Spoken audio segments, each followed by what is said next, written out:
자, 그래도 이번 대책 같은 경우에는 지난번 대책처럼 무슨 되게 무자비하고 이런 대책 같지는 않습니다. 지난번 대책 같은 경우에는 뭐 실수요자건 다주택자건 다 죽었다, 약간 요런 느낌의 그 대책이었으면은, 이번 대책 같은 경우에는 뭐 실수요자는 내가 풀어줄게, 다만 다주택자 너희들은 다 죽었어. 뭐 실질적으로 실수요를 푼 거는 아니지만 그래도 이제 생애 최초 비율을 올리면서 그 30대 이 청약 사각지대에 있는 사람들한테 어느 정도 희망을 줬죠. 아, 그래서 정부가 우리랑 아예 대화를 안 하는 건 아니구나, 한 요 정도 느낌이 이제 보이는 그런 대책 정도 같습니다. 자, 사실 당장 공급량이 엄청나게 부족한 거는 사실이에요. 올해 하반기, 내년 공급량이 무지하게 부족한데, 다만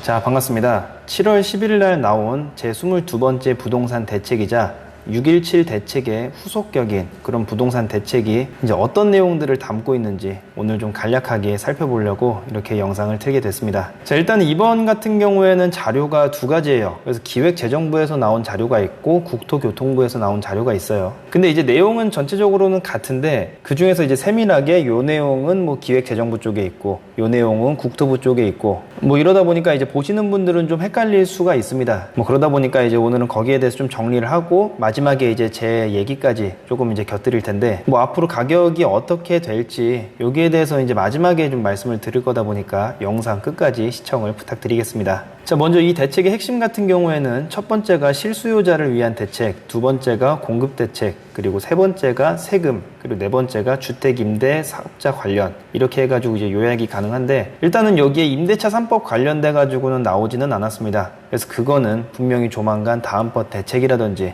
이런 데서 한 번 더 나올 것 같고, 자, 오늘 나온 대책들로만 해가지고 여러분들께 좀 설명을 드릴게요. 자, 먼저 실수요자 관련 대책에 대한 내용부터 정리를 드리자면은, 생애 최초 공급을 늘린다라고 합니다. 국민주택에서 분양하는 비율을 5% 늘리고, 민영주택도 공공택지는 15%, 민간택지는 7%를 늘립니다. 자, 쉽게 말해가지고 LH 아파트는 앞으로 25%가 나올 거고, 3기 신도시에 들어서는 뭐 레미안이나 자이 이런 브랜드 같은 경우에는 15%, 그리고 재건축 아파트 같은 경우에는 7%, 그냥 한 요 정도로 그냥 가볍게 생각을 하시면 될 것 같고, 자, 구독자분들이 가장 관심이 있으신 게 3기 신도시 사전 청약이겠죠. 그런데 이제 거기 같은 경우에는 보통 이제 한 단지당 500세대 정도씩을 분양을 할 겁니다. 그래서 원래라면은 생애 최초가 100세대인데 이제 요걸 좀 늘려가지고 125세대를 이제 생애 최초로 빼게 되겠죠. 자, 그 다음에 이제 소득 기준을 보게 되면은 민영주택의 경우에 130% 이하로 하면서 원래 있던 기준보다 30%를 늘린 상태로 공급을 한다라고 합니다. 아무래도 이제 국민주택 같은 경우엔 상대적으로 저소득층한테 제공을 하고, 뭐 그러다 보니까 이제 소득 기준을 건드릴 수는 없는데, 민영주택은 이제 그런 목적이 덜 하니까 소득 기준을 늘려준 것 같아요.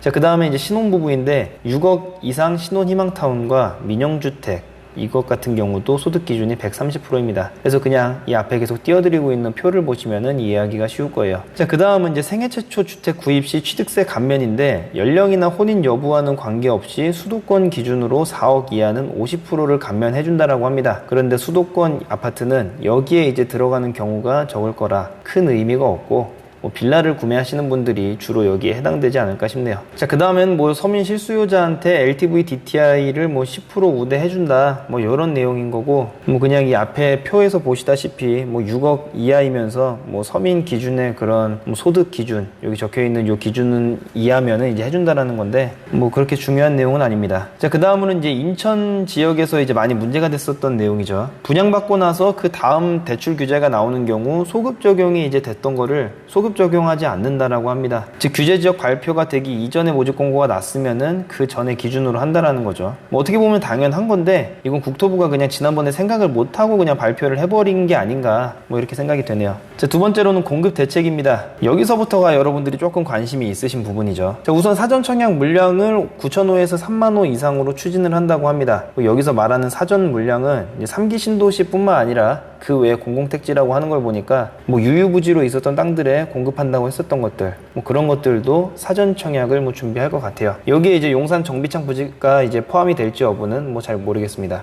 자, 그리고 앞으로 이제 공급을 더 확대하겠다라고 합니다. 용적률을 상향시키거나 유유부지를 뭐 추가로 이제 개발한다는 이야기를 하는 건데, 4번에 공공재개발 재건축 방식 사업 시라고 이제 하는 거는, 재건축 시 이제 건설사를 SH나 LH, 즉 뭐 주공 아파트로 짓게 되면은 규제를 완화시켜준다 뭐 이런 걸 말하는 건데 뭐 이거 뭐 얼마나 있을지 모르겠어요. 그리고 그 다음에 이제 5번은 이런 내용 같습니다. 가끔 이제 빌라 중에서 상가로 이제 용도가 돼 있는 경우가 있어요.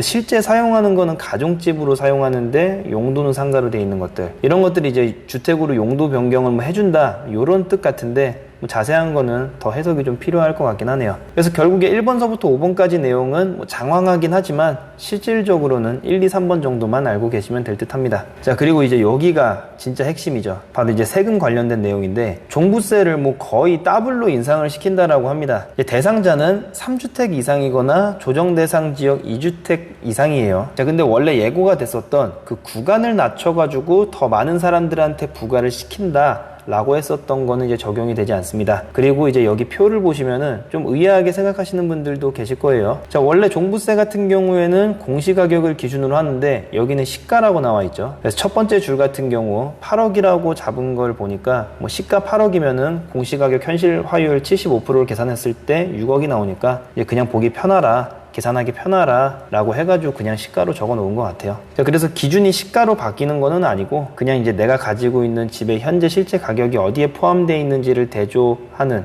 뭐 그런 용으로 이 표를 사용하시면 될 것 같습니다. 자, 그 다음으로는 이제 양도세입니다. 자, 우선 현재 국회에 발의가 된 내용인 1년 미만 80%, 2년 미만 70%보다는 이제 10% 낮은 액수로 이제 결정이 됐어요. 다만 이제 다주택자한테 이제 발의가 됐었던 2주택자 같은 경우에는 최고 세율 62, 3주택자 같은 경우에는 최고 세율 72, 요거 같은 경우에는 그냥 그대로 이제 가는 걸로 되는 거고요. 다만 요거는 이제 뭐 바로 시행하는 건 아니고 내년 종부세 부과일인 6월 1일 그 이후에 이제 된다라고 하니까 뭐 결국에는 이번에는 채찍 전략인 것 같아요. 올해 상반기 같은 경우에는 당근을 주면서 이제 매물을 유도를 했는데, 즉 내가 이제 중과를 이제 배제시켜 줄 테니까 매물을 내놔라 이런 식으로 해가지고 했었는데, 이번에는 그런 방식이 아니라 너네 언제까지 안 팔면은 그 다음엔 양도세를 더 늘릴 거니까 지금 기회 줄 때 팔아라, 뭐 이런 이제 채찍 전략으로 가는 거죠. 자, 그래서 뭐 실제 효과가 얼마나 있을지는 모르겠지만 일단 당장 뭐 무작정 올리는 것보다는 그래도 조금 나름 유하게 간 것 같아요. 근데 이제 기왕이면 이제 당근하고 채찍을 같이 줬으면은 좋았겠지만 뭐 그렇게 되면은 이제 사람들이 계속 그 당근에 대한 기대를 계속 하게 되니까, 그리고 올 상반기에 그렇게 해서 당근을 받고 판 사람들이 이제 반대로 역차별을 당하다 보니까 뭐 알면서도 이렇게 하지 않았나, 뭐 그냥 순수한 마음에 그렇게 생각을 해봅니다. 자, 그리고 그 다음은 이제 취득세입니다. 2주택을 취득한 경우에는 8%, 3주택 이상부터는 12%인데 진짜 이건 엄청나죠. 근데 이제 이건 역시 효과가 얼마나 있을지는 잘 모르겠는 게, 지금 같은 경우 제가 계속 말씀드린 것처럼 무주택자의 움직임이 거대한 거죠. 다주택자 같은 경우에는 집을 막 더 사모으는 일이 최근엔 그렇게 많지가 않습니다. 즉 시장의 가격을 움직이는 것 자체가 무주택자인데 다주택자한테 취득세를 인상한 게 뭐 과연 얼만큼 효과를 볼지는 모르겠어요. 뭐 그리고 이제 이런 얘기도 있습니다. 이제 취득세를 올린 거는 결국에는 나중에 되팔 때 이게 이제 비용만큼으로 인정이 되기 때문에 뭐 오르나 마나 이렇게 별 상관이 없는 거 아니냐, 그러니까 가격이 오른다라는 전제 하로 보면은 이제 그렇게 말씀하시는 분들도 뭐 계시는데, 그건 이제 뭐 맞는 표현이긴 하지만 나중에 결과가 어떻게 되는지에 따라서 조금 달라질 거고, 일단은 당장 취득세가 들어가기 때문에 이 2주택을 구매하려는 사람들부터는 확실히 부담을 느낄 수밖에 없는 거죠. 자, 그런데 이 내용을 두고서 이제 한 가지 의문하고 한 가지 논란이 좀 있습니다. 첫 번째로는 일시적 2주택자는 어떡하냐, 그리고 여기에 대해서는 제가 봤을 땐 곧 Q&A로 나오지 않을까 싶어요. 그래서 몇 개월 안에 처분시 같은 뭐 그런 단서 조항을 달 다음에 뭐 1주택 취득세를 내게끔 뭐 이렇게 할 것 같아요. 자, 그 다음에 이제 한 가지 논란은 이 표를 보고 1주택자가 집을 살 때,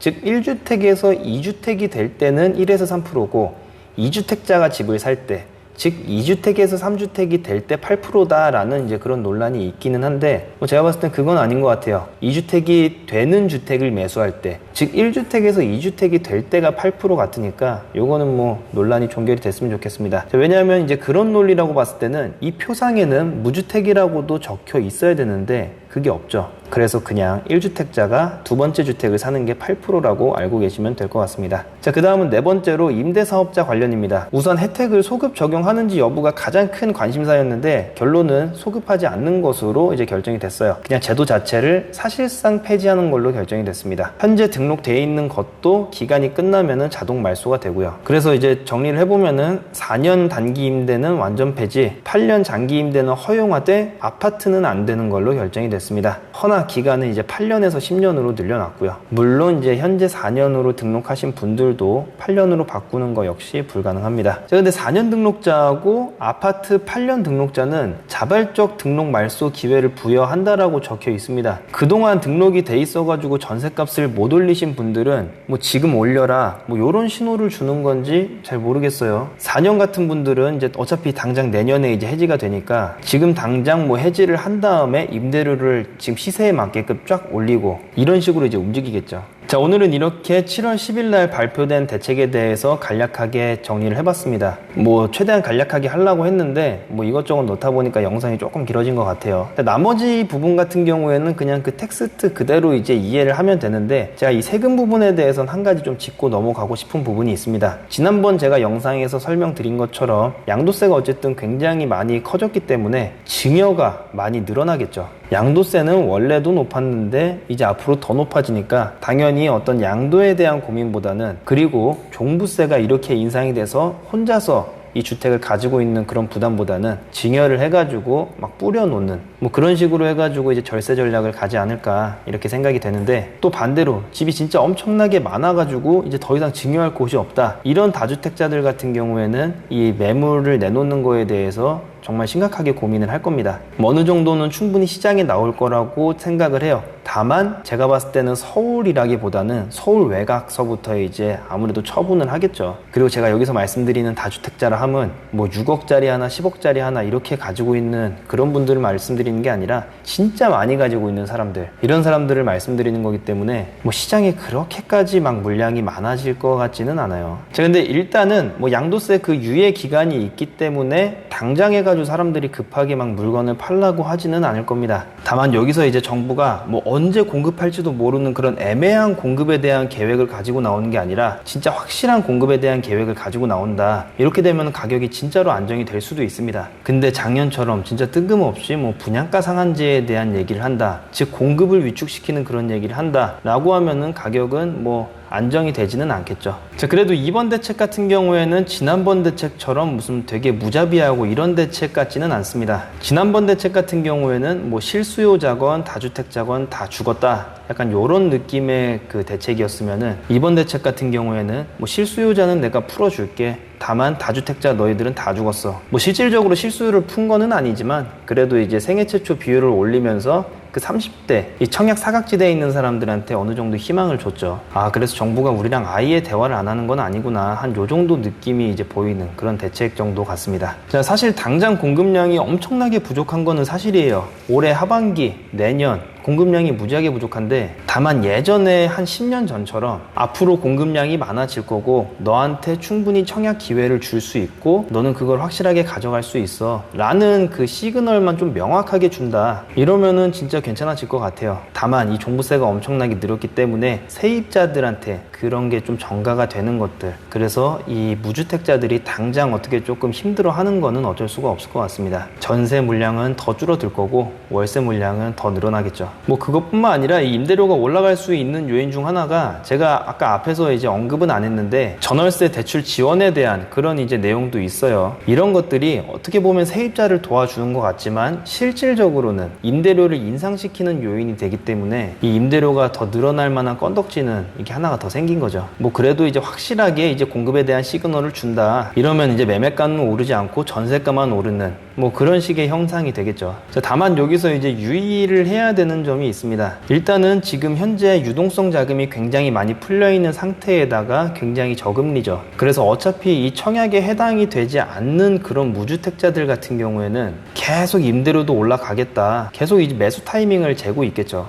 결국 지금부터는 눈치 싸움인 겁니다. 그리고 이제 여기에 속하는 사람들이 이제 어떤 사람들이 이제 주로 속하냐, 특별 공급 물량이 올라가면서 안 그래도 경쟁률이 치열한 그 일반 공급 물량이 줄어들었죠. 여기에 이제 속하는 사람들, 요즘에 보통 웬만하면 가점 60점, 65점, 뭐 70점 이런 데에서 이제 당첨이 되는데 애매하게 가점이 뭐 40점이다. 이 사람들은 오래 기다려도 55점 막 이렇게밖에 안 될 텐데 일반 공급 물량이 이렇게 줄어들다 보니까 계속 매수 타이밍을 잴 겁니다. 그리고 거기다가 확실한 거는 일단은 다주택자들 같은 경우에는 물건을 당장 안 내놓겠죠. 양도세가 너무 과하기 때문에. 근데 아까 위에서 언급드린 것처럼 어쨌든 채찍에 대한 예고가 있기 때문에 그게 올 상반기 당근 정책처럼 좀 이 효과가 있을지 요거는 좀 지켜봐야 될 것 같습니다. 그리고 또 여기에 핵심이 되는 게 임대차 3법, 이게 과연 어떤 식으로 나올지 그게 또 굉장한 핵심이 되겠죠. 자, 뭐 주저리 얘기가 길었는데 결국에 최종적으로 제가 다시 한번 좀 정리를 해드린다. 결국 다음번 대책이 나올 때까지 팽팽하게 이 눈치 싸움을 할 것 같습니다. 그게 뭐 임대차 3법이든 아니면 공급에 대한 것이든 이 중에 하나라도 뭔가 애매하게 나온다. 이래버리면은 이제 가격이 뭐 예전처럼까지는 아니더라도 또 오를 수도 있는 겁니다. 자, 일단은 공급에 대해서 이 정책 자체가 조금 뭉뚱뭉뚱하게 돼 있어가지고 이 집값이 뭐 잡히거나 뭐 이럴 것 같지는 않아요. 특히 양도세를 늘리는 부분 때문에 이 집값이 뭐 그렇게 잡힐 것 같지는 않은데 그래도 확실한 거는 지난번보다는 확실히 효과적이라는 거. 즉 오름폭을 좀 낮출 수는 있다. 한 요 정도쯤으로 이제 정리가 될 것 같습니다. 자, 오늘의 내용이 도움이 되셨다면은 구독과 좋아요 그리고 알람 설정을 꼭 눌러주세요. 그리고 이 영상이 여러분들께 도움이 되셨다면은 이 도움되는 내용을 주변 분들께도 많이 알려주시면 감사하겠습니다. 감사합니다.